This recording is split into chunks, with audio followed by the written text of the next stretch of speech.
त्रिव्रत की कथा के अनुसार जब रक्त बीज नामक राक्षस के रक्त की प्रत्येक बूंद से एक नया राक्षस उत्पन्न हो जाता था, तो देवताओं ने भगवान शिव से मदद मांगी।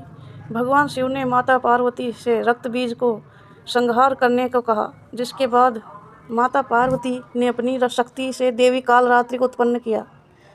कालरात्रि ने युद्ध में रक्त बीज से निकलने वाले खून को जमीन पर गिरने से पहले ही अपने मुख में भरकर उसका वध किया और इस प्रकार दैत्यों के आतंक से सृष्टि को मुक्त कराया।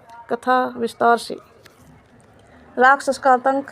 पौराणिक कथाओं के अनुसार शुंभ और निशुंभ जैसे शक्तिशाली राक्षसों का आतंक फैल गया था और रक्त बीज नाम का एक राक्षस भी देवताओं और मनुष्यों को सता रहा था।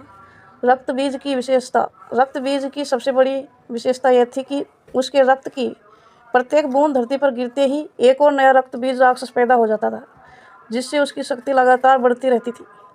देवताओं का महादेव से आग्रह। इस राक्षस के अत्याचारों से परेशान होकर सभी देवता भगवान शिव के पास पहुँचे और इस समस्या का समाधान मांगा। भगवान शिव ने देवताओं की बात सुनकर माता पार्वती से अनुरोध किया कि इस राक्षस का संहार करें। माता पार्वती ने अपनी शक्ति और तेज से देवी कालरात्रि को उत्पन्न किया, जिनका उद्देश्य रक्त बीज के आतंक का अंत करना ही था। कालरात्रि ने रक्त बीज का सामना किया। जब युद्ध के दौरान रक्त बीज के शरीर से खून बहना शुरू हुआ, तो कालरात्रि ने उस रक्त को जमीन पर गिरने से पहले ही अपने मुख में भर लिया।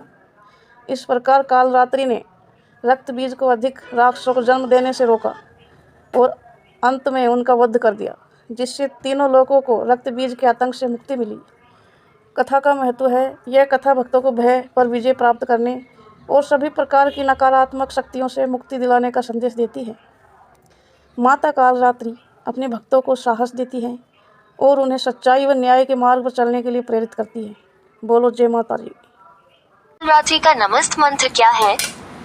या देवी सर्वभूतेषु मां कालरात्रि रूपेण संस्थिता। नमस्तस्य नमस्तस्य नमस्तस्य नमो नमः। अर्थ: इस श्लोक के माध्यम से ये बताया गया है कि ये श्लोक देवी कालरात्रि को समर्पित है, जो कि अंधकार, भय और नकारात्मक शक्तियों का नाश करने वाली शक्ति को दर्शाता है, उसका प्रतीक है। कालरात्रि को प्रसन्न करने के लिए क्या करना चाहिए? मां कालरात्रि की तस्वीर स्थापित करें, वहां गंगाजल का छिड़काव करें। इसके बाद दीपक जलाकर पूरे परिवार के साथ मां के जयकारे लगाएं, दुर्गा चालीसा का पाठ करें, हवन करें और मां कालरात्रि को गुड़ से बनाए मालपुए का भोग जरूर लगाएं। आप चाहे तो रुद्राक्ष की माला से मां के मंत्र का जाप भी कर सकते हैं। धार्मिक मान्यता के अनुसार मां कालरात्रि को गुड़ बहुत प्रिय है। ऐसे में नवरात्रि के 7वें दिन मां कालरात्रि को आप गुड़ से बनी मिठाई